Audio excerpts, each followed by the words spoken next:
Hello, I'm Harley Schlanger from the Schiller Institute. Welcome to our webcast with our founder and president, Helga Zepp LaRouche. It's May 20th, 2020. Helga, each week as we do these webcasts, it seems as though the danger in the world keeps escalating. We have a series of crises, and there's a definite push coming from especially the City of London and their allies in the United States to add to the destabilization. In the last couple of days, there's been another escalation on the anti-China campaign around the World Health Organization meeting. What was going on there, and what's the background to this?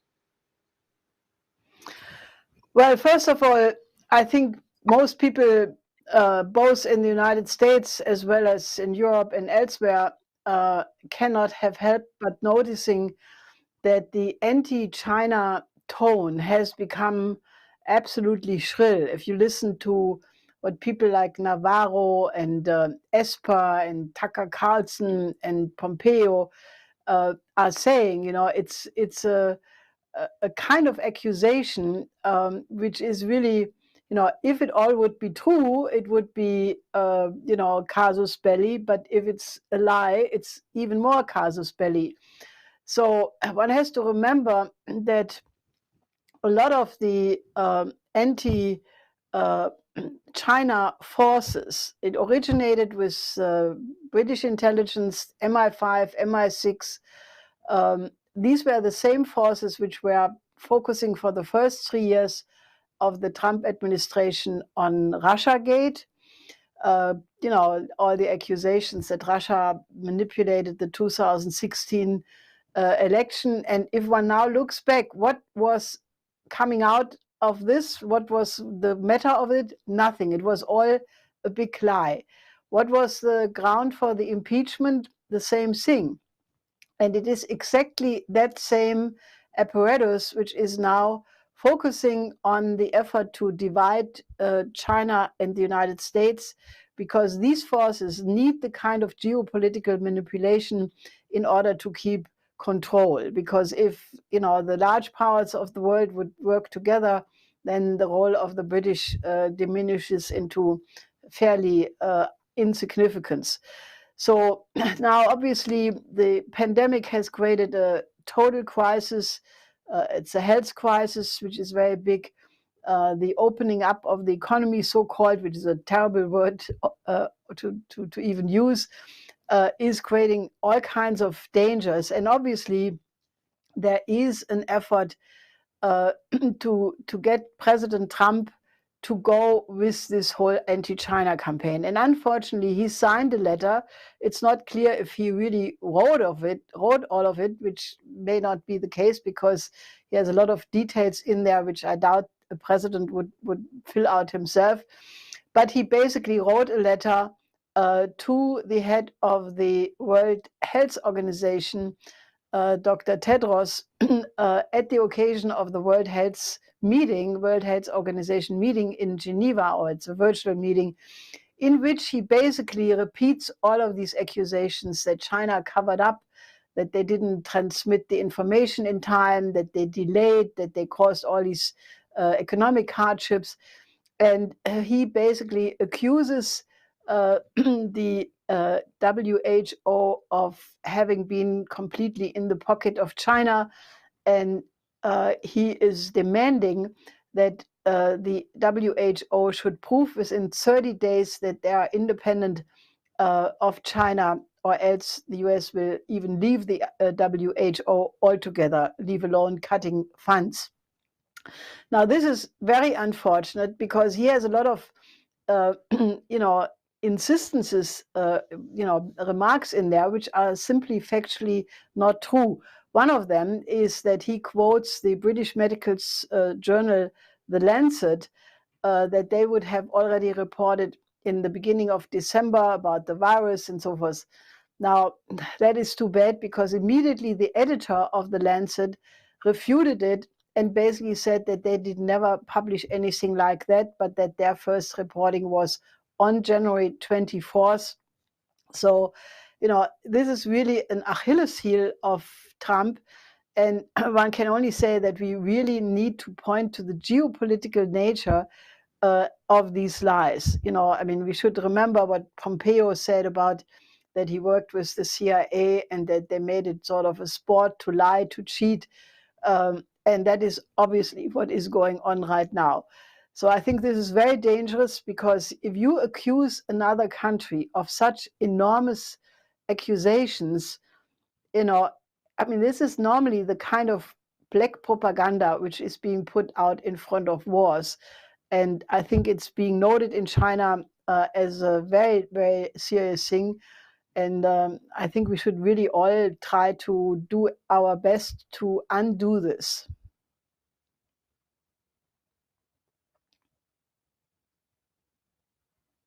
And Trump. Is this coming from the same British networks? We see it from Pompeo and others in the US, but we've identified groups like the Henry Jackson Society. They're continuing their escalation against China, aren't they? Yes, and the aim is, to basically really, potentially even decouple. Now, if you decouple the countries, which are allied with the United States from those which are allied with China, with other words, you go minimum into a block building like it existed during the Cold War. I think under the present conditions, this would lead for sure to a collapse of the world financial system and a hyperinflationary blowout of the system. So I think this is absolutely playing with fire. The letter from Trump was addressed to WHO President Tedros. He spoke at the World Health Association event of the World Health Organization, as did Xi Jinping. I don't even know if the US was there in a significant way, but what did they have to say in addressing the concerns of the entire world about the coronavirus pandemic? Well, what Dr. Tedros said was basically that, the World Health Organization must work so that this pandemic is never being repeated. With other words, that it caught the whole world relatively unprepared, because all the warnings were there. And he said the tools were all there, but they were not used due to a temporary amnesia. So he called for a remedy of that and really establish a world health system. And Xi Jinping made a really remarkable speech. And all those people who are being bombarded by the anti-China propaganda, I would really challenge you to just go to your laptop or whatever, print out or look at the speech which was given by Xi Jinping, because it's an extraordinary speech. Because he says, for example, that the world is hit with a pandemic. 210 countries and regions are affected. Already many lives have been many people lost their lives, and that the most precious thing is human life. Now, I would wish that the former finance minister of Germany, Mr. Schäuble, would have such a noble conception of the human being, because he said recently, that it's not the function of the state to protect life as the highest priority. So in that case, I would say that the leader of a communist party has a better standard on the question of human lives. And I'm saying this deliberately as a polemic. Now, Xi Jinping then proceeds to, basically say that there must be an absolute focus on Africa, that the world community has to help Africa with this pandemic, and in general has to work together as a community of a shared future of civilization. So I think that the effort to take over this World Health Organization annual meeting, there was a resolution which was anti-China. I think it did not succeed. And there was a resolution accepted that indeed, after the pandemic has been defeated successfully, there should be an investigation. But what was the origin of the virus, to understand better how it functioned in order to avoid, and protect against future such problems. But it should be done under the auspices of the World Health Organization.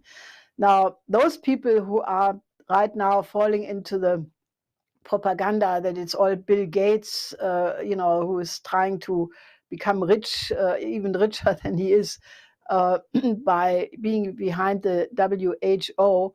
Well, there are many private firms which finance a lot of the WHO, but is it helped if the US is pulling out, if the governments are underpaying the WHO?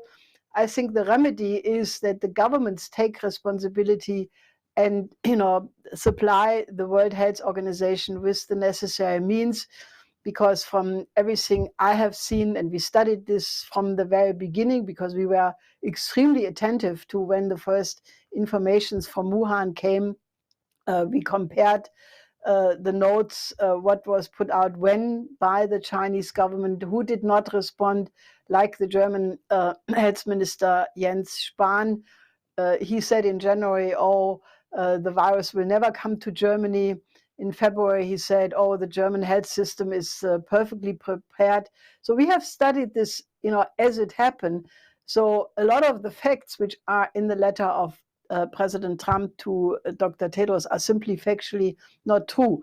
But once the pandemic is overcome, there must be an investigation, because the world needs to understand better, the nature of this virus, of viruses in general, and also if the present World Health System can be improved. And but it should be done in a cooperative spirit, in the spirit of a shared humanity, and not as part of a confrontation and geopolitical attacks. And it seems as though some of the discussion and the proposals that were adopted were along the lines of what you've called for in terms of a global effort to improve the health service everywhere. We also see other forms of cooperation. President Trump is sending ventilators to Russia that the US is going to pay for. But where do we stand on the other question, the vaccine? There's a discussion of this warp speed program. What do you make of that? Well, we have to see, on the one side, it is naturally good to call on all labs to work high speed on vaccines. And it's also obviously important that the President of the United States takes a leading role in that all the resources must be mobilized.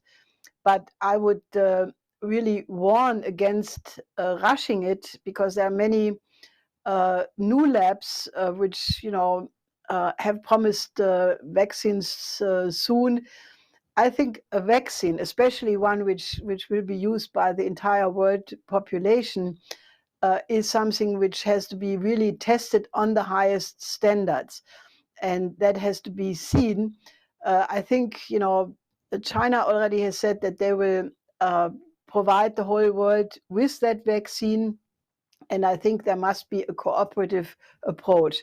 I think this is such a big threat to all of humanity that the best would be if the United States, Europeans, Russians, Chinese, and others would all work together, because this is, the more time is lost to find an adequate vaccine, the more people will die. And I think that should be really taken as a change for a paradigm shift to cooperate. Now, it is obvious that President Trump is being put under enormous pressure because he's up against the pandemic. There is incredible economic consequences. The Federal Reserve just, said that the collapse of the US economy in the second quarter will be 30%. The unemployment is going up. But I think, this should, and obviously the fact that there were several people who tested positive and actually got sick with coronavirus in and around the White House has created an atmosphere for President Trump where he is really put under enormous pressure. I think, anybody who is interested in solving humanity's problems should make their voice heard, that this witch hunt against Chinese, the, McCarthy style of, arresting Chinese scientists or even Americans with Chinese backgrounds, that is really extremely dangerous and forebodes very bad. It has to be stopped, and people should not fall for this propaganda because it is completely unjustified. And it should be noted that this started before the coronavirus. You had people like Marco Rubio, the senator from Florida, who Trump called Little Marco, who's now taken over the Senate Intelligence Committee. He's directly collaborating with the Henry Jackson Society in an anti-China campaign. You've had a lot of this ongoing in the background. Where do you think the US-China relations will go, and what's the view in China of this? Well, I think that's probably the most important strategic question, because if the two largest economies, the previously strongest economy and the rising economy, which after all has 1.4 billion people, if they work together, you can almost solve any problem of the entire world. If they clash, it could lead to the destruction of all of humanity. And I think in China, people are extremely aware of what's going on. Naturally, there were many articles warning of a new McCarthyism in the United States. And the so-called two sessions meeting, which is about to start in China, that's the sort of legislative body, it's called the National People's Congress and the Chinese People's Political Consultative Conference. These two bodies have put the US-China relationship on their agenda. And we have to see. We will get some clarity of what China is intending to do in response to this McCarthyism coming from the United States. But I want to people don't understand China. They have this absolute prejudices, but they don't make the effort to really find out what makes this country tick. And I want to give you a little window in, which gives you a good insight. And that is the fact that CGTN, which is the official Chinese TV, they have started a program series called Decoding the Future, which will start exactly at the occasion of these two sessions. And the first such broadcast is called The Power of Artificial Sun.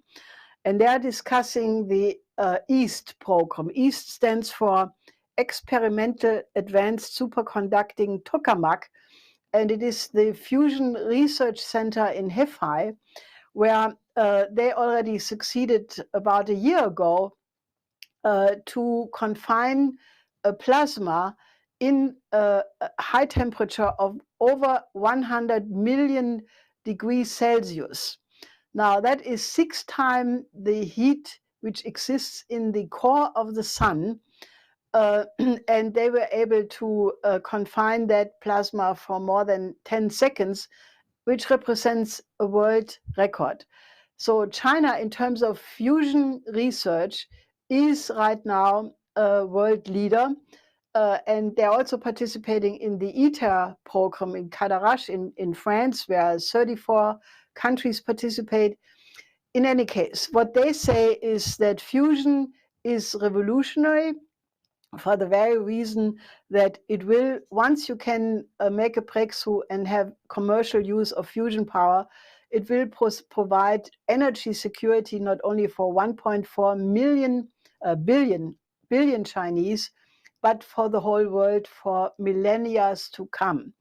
And that is why China is right now uniting the best minds of the world to get exactly such a crash program. Now, they say that fusion is as important and as great as man's landing on the moon. So people who know this program will recognize, that is exactly what the fourth point of Lyndon LaRouche's 4 laws is all about, namely that we have to have international cooperation for a crash program for fusion power, that we need a new platform of the fusion economy, and that we need international cooperation in space cooperation. And that is the way to go. I'm absolutely sure that the offers of China for all nations to cooperate in these programs are still on the table.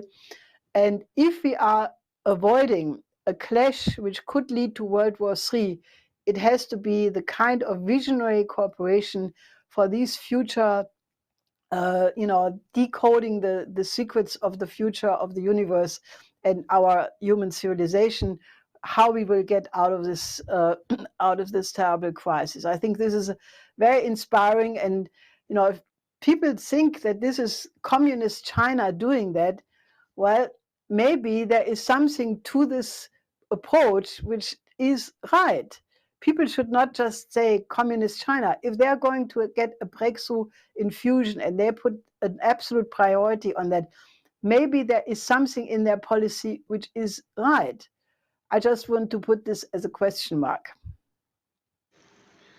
Well, and then you contrast that with the insanity of the green financial bubble, which seems to be the approach that came out of this Merkel Macron session to discuss the financial crisis in Europe. This is the BlackRock, the company, the equity firm, the speculation firm, which was handed by the Federal Reserve the right to determine who gets the funds to engage in speculation. And they're behind the green financial bubble. What happened with Macron and Merkel, and is Europe fully committed to this green policy?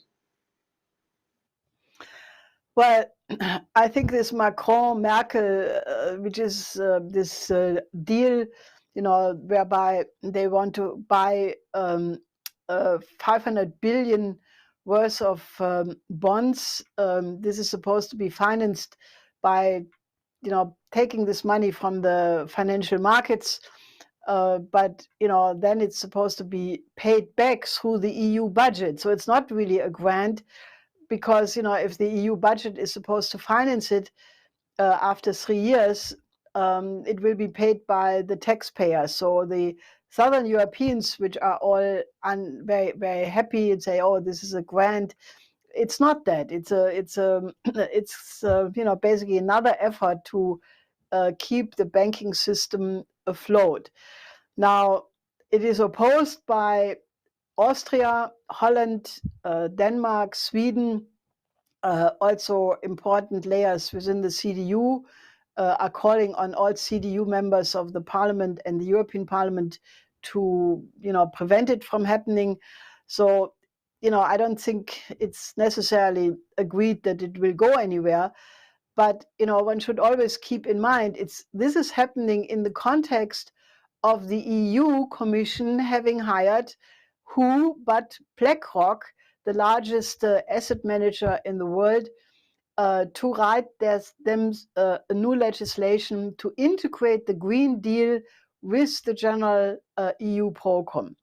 Now, you can hire the devil to do your job, because you have now the EU Commission being run by BlackRock and the Federal Reserve having hired BlackRock to manage their 4 billion program, to keep the banking system afloat.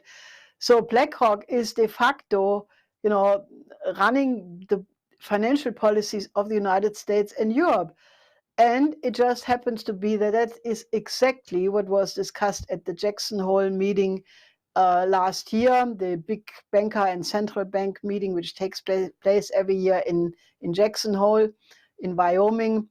And that is where the central bankers, especially Mark Carney, the former head of the Bank of England, and Bloomberg and BlackRock and others had put out this line that there needs to be a regime change, that practically the power has to go entirely to the central banks, and they have to run the international financial system.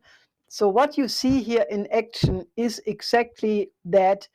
And given the fact that Mark Carney and Bloomberg are identical with this Green Deal agenda, this is not foreboding good at all. So if they will impose the Green Deal ideas on top of the already extremely weakened economy as a result of the pandemic, you will have a collapse of Europe and the United States as industrial power. You cannot do that. And, so I think you have to contrast that with the opposite approach taken by China with the fusion crash program. And I think that we have to really do everything to change that. And that is why, the Schiller Institute is working, and our associates in the United States, we are working on a crash program for a completely different approach, namely to answer the pandemic and the problems, which are now really jumping into the eyes of everybody, with the issuing of a 1.5 billion new job program, a program to create 1.5 billion new productive jobs, which will be announced shortly on our channels. And let me just remind people who don't remember that Carney and BlackRock worked out a compact among leading banks by which they said they will not make any credit available to any bank or any corporation which is still engaging in creating a, quote, carbon footprint, unquote.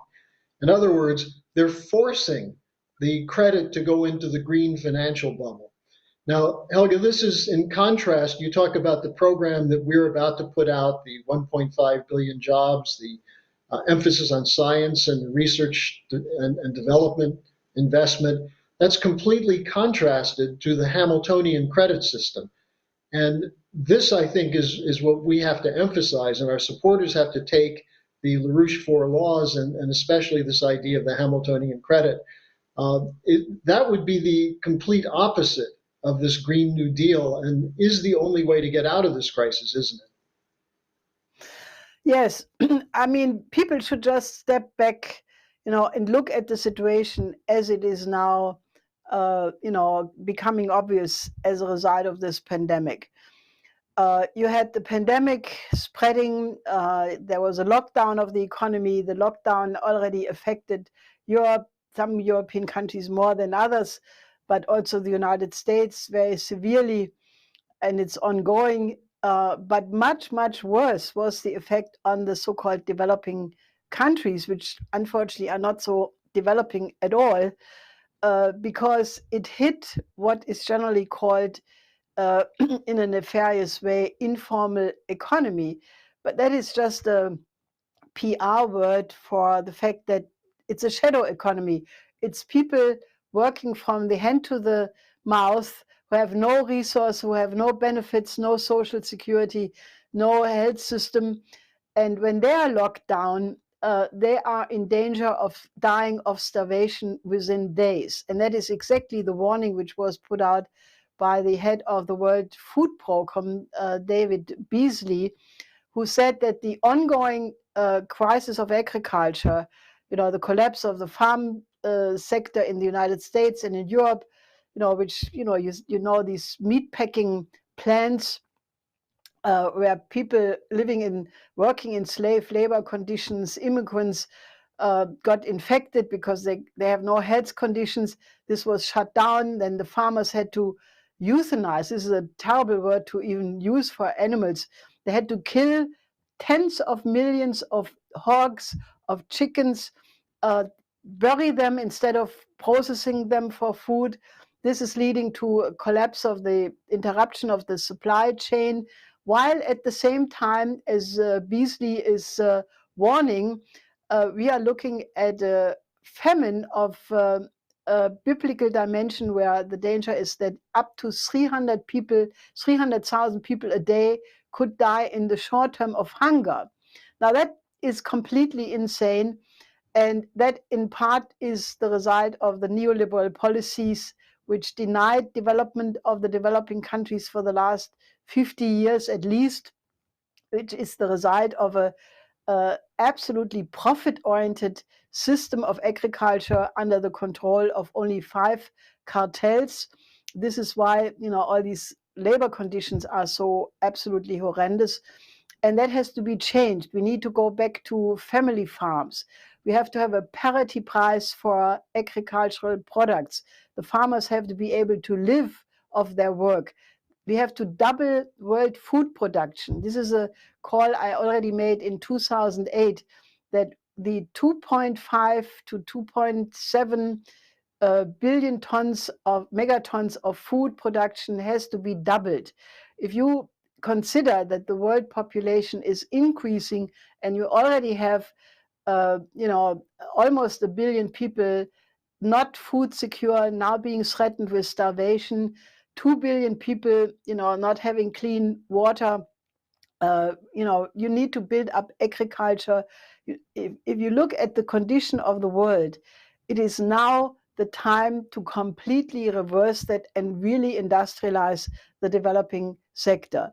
Now, for the United States, that means we will have to create 50 million productive jobs in the short term.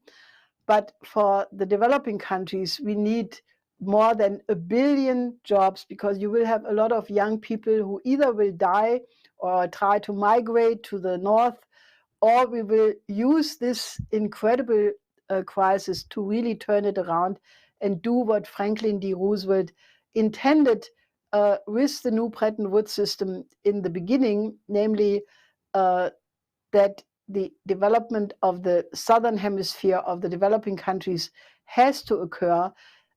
Roosevelt, at the time of the preparation of the Bretton Woods system, said the increase of the living standard of the whole world population will be the basis of stability and peace in the world.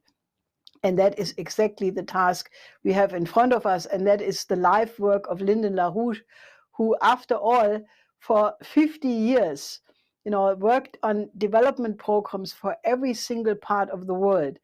He worked on an Africa development program, which we published in the 76 the first time. He worked on an oasis plan for the development of the Middle East. He worked on a 50-year development plan for the Pacific region. We worked with Indira Gandhi on a 40-year development program for India.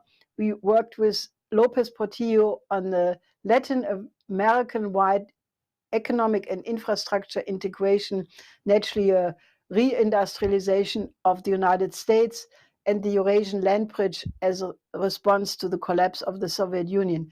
So for the last 50 years, LaRouche, my late husband, and the LaRouche movement, we have worked on concrete development programs. We published that in an updated form in 2014 called The New Silk Road Becomes the World Land Bridge. And now is the time, under conditions of this crisis, to upgrade this and create 1.5 billion new productive jobs and really start a new chapter in the history of humanity. And that is what I'm calling on you to support and help us to, put on the agenda instead of geopolitical confrontation. And you can find the key to that on our website, the Lyndon LaRouche's 4 Economic Laws. Helga, I don't have anything else to ask. Is there anything else you want to add? Well, we will put under this program the petition for World Health System, a link to the video about this World Health System. And I would really ask you to help us to distribute this petition as wide as you can, all your social media, your email lists, your colleagues, your friends, and make it a snowballing demand, because we need a chorus of forces in the world to demand such a change in the strategic policies. Okay, Helga, with that, thank you a lot, and I'll see you again next week. Till next week.